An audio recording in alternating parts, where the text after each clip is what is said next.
the New Age hails as Sananda, who looks like Jesus of the church, as I've been warning about for years.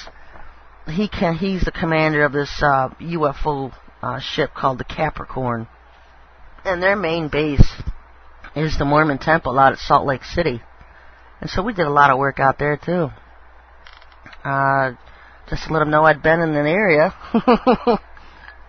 Can't go out west and not visit Salt Lake City, Satan's stomping grounds in America, besides Washington, D.C.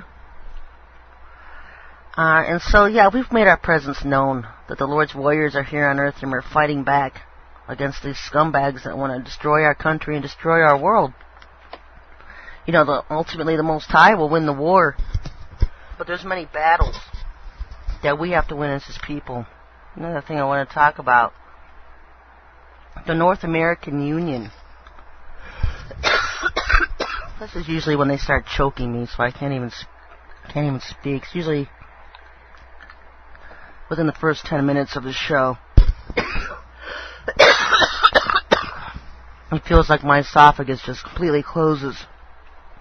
You know, last night I was laying in bed, and I just felt this huge thump hit the lower back, my lower back, like something had just come out of a different dimension and just punched me straight through my back. So, they must be, getting upset a little bit, you think. Of course, they don't stay long. They can't stay long. There's too much orgone around here. And it burns them. The only difference being is that orgone will not burn humans unless they are demon-possessed or alien-possessed, one or the other. It does not affect normal humans because it's a positive living energy. Our Earth is a positive living energy.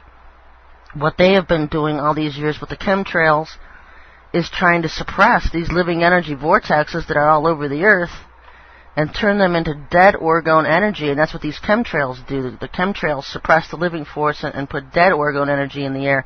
And that's why I warned when I came back from my trip on the West Coast, I said watch for the fires to start, because they need to pump more dead orgone energy into the air.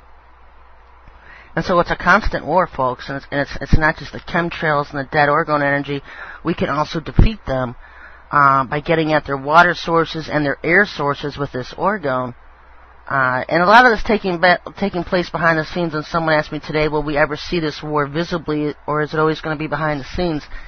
And you know what, according to the Bible, in the last half of the tribulation, this war with the aliens will come out into the physical scene where you can see it.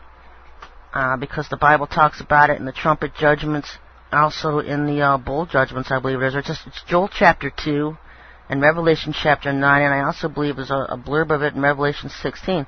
And so we have a huge, we're going to have a huge presence here of Satan's armies, even the ones that, we're going to annihilate probably a third or two-thirds of them. He's still going to have a pretty good sizable force here, but I think what's going to happen is he's going to have to pull out his automatons, his clones, these soulless beings that they can possess, because demons need bodies, aliens already have them.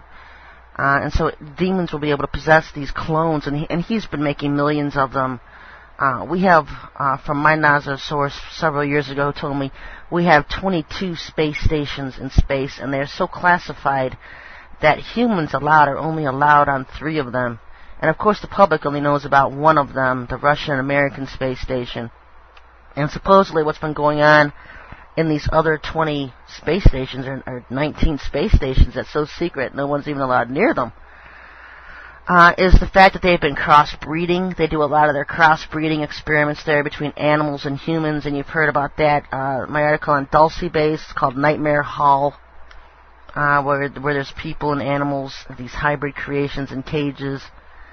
A lot of that's going on at these space stations, and also a lot of cloning. Now, if you needed to create an army of 1 million, 10 million robots, what was that Star Wars movie? Was that the Attack of the Clones or the Attack of something? I know there was a Star Wars movie out, and it just fit perfectly with what I'd been talking about a year or two ago when I first came out with this information that there was 10 millions of these robotoids that Satan was creating, because where would you hide them? you'd have to hide them somewhere before you could pull them out and use them. Because his Anak forces, the giants that are coming, just aren't going to last long here on Earth, because this Orgone will wipe them out, and already is doing so behind the scenes. And so that's interesting, but, there's just so much coming. I had an article, The 200 Million of Resurrection of Satan's Dead. He's not counting on any particular one way of conquering the world if he doesn't have humans that he can possess and soul scalp. He'll use his aliens, his armies. They call themselves the Omegans. The New Agers call themselves the Omegans, God's Last Days Army. He's got his aliens. He's got Planet Nibiru coming in that has a lot of his backup forces on this Planet X. They call it Planet Nibiru. And then he's also got the clones, the clone army, these robotoids. And some of these bases, I know Fort Bragg, I think that's located in North Carolina, and they've been running experiments for years on the universal soldier, the ultimate soldier, half man, half machine type soldiers. Been doing experiments on that at Fort Bragg. And they've been using our soldiers as guinea pigs for years on chip implants and how to control them through chip implants. And a little confirmation here, Attack of the Clones was Star Wars, yeah.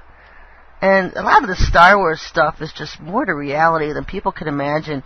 Even Star Trek, basic little series back in the 60s and 70s, Star Trek, had more truth to it than people could ever imagine, because our technology is so much more advanced. It's 20 to 30 years above what the public actually thinks it is. The standard rule in the military is they will have and keep a technology for 20 years before they release it to the public. And so they have all the best technology. And so it's just, if you go back and watch this stuff, what's actually been going on.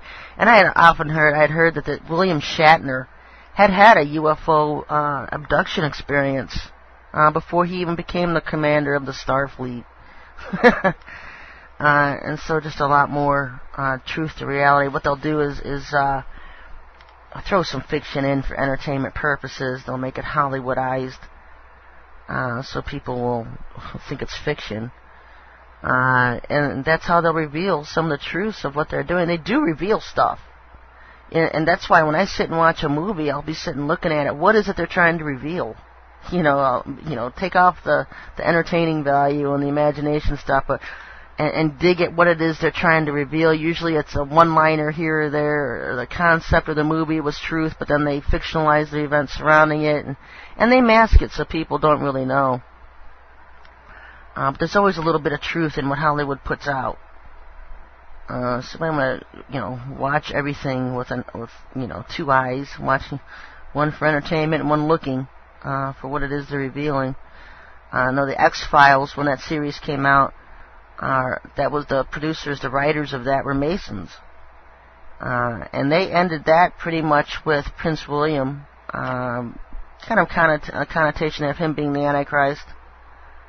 Just a baby born with special powers and just different. And so they do. And people often ask me, who is the Antichrist? And I know I have it on my site that George Bush is a candidate. There's a lot of candidates to be the Antichrist. It's just whoever gets the green light at the time it's going, things are going to come down. If it's going to be a human Antichrist, you're looking at George Bush as a candidate, Hillary Clinton as a candidate, William and Harry, the princes, as candidates. I know some people, Javier Solana, I think he is an Antichrist, but the Antichrist is going to come as a prince of peace, not a writer of treaties, and that's what Javier Solana basically does. He's a writer.